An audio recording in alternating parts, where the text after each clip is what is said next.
मेरे YouTube page astro knowledge पर आपका स्वागत है। नमस्कार, मैं हूं नरेश कुमार। सबसे पहले उन दर्शकों का धन्यवाद जिन्होंने पेज को सब्सक्राइब किया है, पेज के वीडियोस को शेयर कर रहे हैं, लाइक कर रहे हैं और कमेंट बॉक्स में हमें अपनी राय भी लगातार भेज रहे हैं। दोस्तों, आज का वीडियो गुरु पर है, देवगुरु बृहस्पति पर है। बृहस्पति राशि बदलने जा रहे हैं 15 मई को। ये 14 मई रात्रि को राशि बदलेंगे। इस बार जो गुरु की चाल है वो सामान्य चाल नहीं है। गुरु सामान्य तौर पर डेली जो मूवमेंट करते हैं किसी भी राशि में, वो 5 आर्क मिनट पर डे की स्पीड होती है उसकी। लेकिन इस बार जो गुरु की जो स्पीड है वो लगभग 11 आर्क मिनट पर डे की स्पीड से जो है वो गोचर करेंगे, यानी कि ट्रांजिट करेंगे। नॉर्मल स्पीड में गुरु क्या करते हैं, 1 साल में राशि बदलते हैं। लेकिन जब गुरु की स्पीड सामान्य से ज्यादा हो जाती है तो गुरु का राशि परिवर्तन जल्दी भी हो जाता है। ऐसा पहले 99 में हुआ था, उसके पहले 98 में हुआ था। उस समय गुरु ने एक बार राशि बदली थी 128 दिन में, दूसरी बार राशि बदली थी 134 दिन में। इस बार राशि बदल रहे हैं 158 दिन में। यानी कि ये जो राशि परिवर्तन हो रहा है ये सिर्फ 6 महीने के आसपास, लगभग 158 दिन मीन्स 5.25 महीने के आसपास मान के चलिए। तो गुरु 15 मई को गोचर करेंगे, 18 अक्टूबर को निकल जाएंगे, कर्क राशि में चले जाएंगे।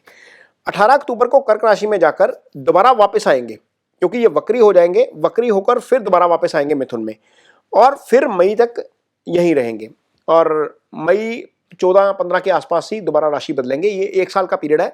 लेकिन पीरियड ऐसा है कि एक बार अतिचारी हो जाएंगे। अतिचारी शब्द मैं यूज कर रहा हूं, ये एक्चुअली शीघ्र गति है। शीघ्र गति हो जाएंगे, शीघ्र गति होकर आगे जाएंगे, आगे जाकर फिर दोबारा रेट्रोग्रेड होंगे, रेट्रोग्रेड होकर पीछे आएंगे, फिर मिथुन में आ जाएंगे। तो मिथुन में यहां पर रहेंगे अगले साल मई तक। तो गुरु चूंकि ब्लेसिंग्स के कारक हैं, इसका आपके ऊपर क्या असर पड़ेगा ये वीडियो में चर्चा करेंगे।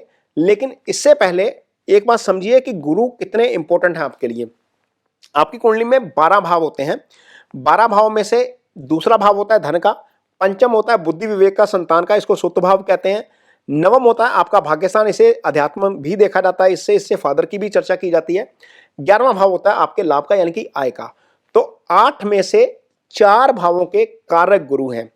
गुरु की 3 दृष्टियां हैं। गुरु एक स्थान पर जहां पर बैठते हैं उसको भी प्रभावित करते हैं, 3 दृष्टियों से भी प्रभावित करते हैं। तो आप इमेजिन करिए 4 भावों के कारक एक जहां पर बैठेंगे 3 दृष्टियां देंगे, यानी कि कुंडली के 12 में से 8 भावों के ऊपर गुरु का जो है वो इंपैक्ट रहता है। तो ऐसे गुरु जब राशि बदलेंगे तो आपके लिए क्या लेकर आएंगे, इस पर चर्चा करते हैं। तो सबसे पहले मेष राशि, आगे बात करेंगे कन्या राशि के जातकों की। कन्या राशि के जातकों के लिए गुरु का गोचर होगा 10म भाव में। 10म का गुरु का गोचर अच्छा नहीं होता, क्योंकि गुरु जहां पर बैठे हैं वो 12वें के प्रभाव लेकर बैठेंगे। 12वां जो है वो काल पुरुष की कुंडली में गुरु का अपना भाव होता है। जब काल पुरुष की कुंडली को कंसिडर करेंगे, गुरु जहां पर बैठते हैं वहां पर हानि कर जाते हैं।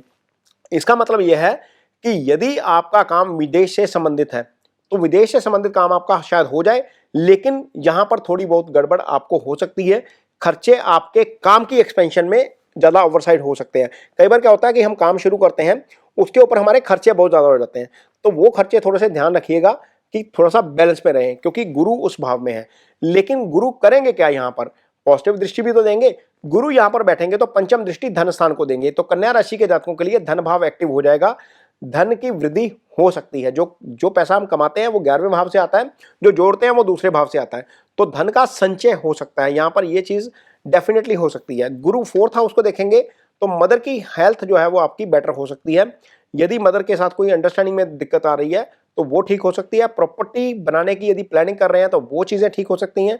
कोई लिटिगेशन है, कोई एलिगेशन है, कोई कोर्ट केस पड़ा हुआ है तो वहां पर चीजें आपके फेवर में जाती हुई नजर आ सकती हैं। डेट वाली स्थिति कम हो सकती है, क्योंकि गुरु यदि धन भाव को देखेंगे, धन में वृद्धि करेंगे, तो 6ठे भाव को भी देखेंगे, कर्ज में भी कमी करेंगे। तो कन्या राशि के जातकों के लिए गुरु का 10म का गोचर डेफिनेटली बहुत अच्छा होने जा रहा है। हालांकि कुछ मामलों में ये थोड़ा सा नेगेटिव भी है, लेकिन इसके बावजूद गुरु आपके लिए बहुत अच्छा फल करके जाएंगे। यदि आपकी कुंडली में गुरु की पोजीशन खराब है, गुरु आपकी कुंडली में 8th हाउस में है, 6ठे भाव में है, 12वें भाव में है, गुरु राहु केतु एक्सिस में है, शनि मंगल के साथ है, गुरु सूर्य के साथ आकर अस्त बैठे हैं, तो आपको निश्चित तौर पर गुरु की रेमेडीज कुछ जरूर करनी चाहिए। गुरु की रेमेडी के तौर पर आप क्या कर सकते हैं, सबसे इजी रेमेडी जिसके लिए कहीं जाने की जरूरत नहीं है, ओम ब्रह्म बृहस्पतये नमः, ये गुरु का बीज मंत्र है। इसको रूटीन में आप जप सकते हैं, ये आपके लिए अच्छा है। दूसरी और सबसे अच्छी रेमेडी जिसके लिए आप ज्ञान का प्रकाश भी फैलाएंगे, आप गुरु को खुश भी करेंगे, क्योंकि गुरु ही ज्ञान के कारक हैं। किसी बच्चे की हेल्प कर दीजिए किसी भी तरह की स्टडी में, वो हेल्प एक पेंसिल के तौर पर भी हो सकती है, स्टेशनरी के तौर पर भी हो सकती है, कॉपी किताब के तौर पर भी हो सकती है, किसी की ट्यूशन फीस के तौर पर भी हो सकती है। ये दूसरी सबसे अच्छी रेमेडी है गुरु की, क्योंकि आपने डोनेशन करनी है ना, तो ऐसी जगह पर करिए जहां पर ज्ञान का प्रकाश हो, तो आपके लिए डेफिनेटली अच्छा हो जाएगा। वैसे तो पीली चीज़ों की डोनेशन कही जाती है गुरु के लिए, लेकिन गुरु जिस चीज़ के कारक हैं उसका यदि हम डोनेशन करते हैं तो निश्चित तौर पर उसके आपको अच्छे फल मिलते हैं। तीसरी चीज़ जो आप कर सकते हैं वो है गुरु का जो है वो फल का पेड़ लगाना। जो नॉर्मल पेड़ होता है वो बुध से आता है, गुरु फलदार पेड़ों के कारक हैं। यदि आप एक पौधा लगाते हैं, खासतौर पर जो धनु राशि के हैं या जो मीन राशि के हैं, एक पौधा लगाते हैं और वो फलदार पौधा है, तो वो फलदार पौधा आपको फल तो देगा ही देगा, गुरु आपको अलग से फल देंगे। मीन आप पर्यावरण की भी हेल्प कर जाएंगे, आप गुरु भी अच्छा कर जाएंगे। तो वीडियो के स्टार्टिंग तो मैंने बताया ही है कि गुरु किस किस भाव के कारक हैं। धन में वृद्धि देंगे, प्रमोशन देंगे, संतान देंगे, भाग्य जगाएंगे। तो ये एक पौधे से हो सकता है, वो भले ही आम का पेड़ हो, अमरूद का पेड़ हो या आपका एप्पल का, कोई भी सीजनल पेड़ जहाँ पर भी आप रहते हैं, जहाँ पर भी आप रहते हैं उस इलाके का कोई भी सीजनल फ्रूट लगा लीजिए, गुरु उस पेड़ के कारक है। ये तीसरी रेमेडी है। चौथी रेमेडी, रूटीन में हम जब जाते हैं मंदिर में, तो मंदिर में कोई पीली चीज़ का दान कर सकते हैं, कहीं पर भी कोई पीली चीज़ का दान कर सकते हैं। वृद्धाश्रम में जाइए, अपाहिज आश्रम में जाइए, कहीं पर भी जाइए, पीली चीज़ का दान करिए। पीली दाल भी हो सकती है चने की, पीला प्रसाद भी हो सकता है। और यदि गुरु आपको लगता है कि थोड़ा सा ज़्यादा डिस्टर्ब कर रहे हैं, तो अटायर थोड़ा सा अपना येलो शेड में कर दीजिए। ये गुरु की हल्की हल्की रेमेडीज़ हैं जो बहुत ईजी हो जाएंगी। पुखराज उखराज तो खैर बहुत महंगा आता है, जिसको जो अफोर्ड करता है वो पुखराज भी पहन ले, लेकिन उसको पहनने से पहले ये ध्यान रखिएगा कि गुरु आपका 6, 8, 12th हाउस में ना हो।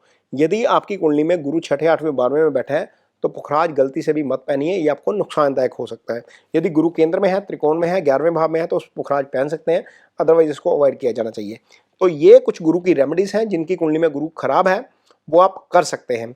ये वीडियो आपको कैसा लगा इस पर कमेंट बॉक्स में अपनी राय जरूर दीजिए। यदि ये वीडियो अच्छा लगे तो इसे शेयर जरूर करिए, पेज को सब्सक्राइब जरूर करिए। इसके साथ ही मुझे दीजिए इजाजत। नमस्कार।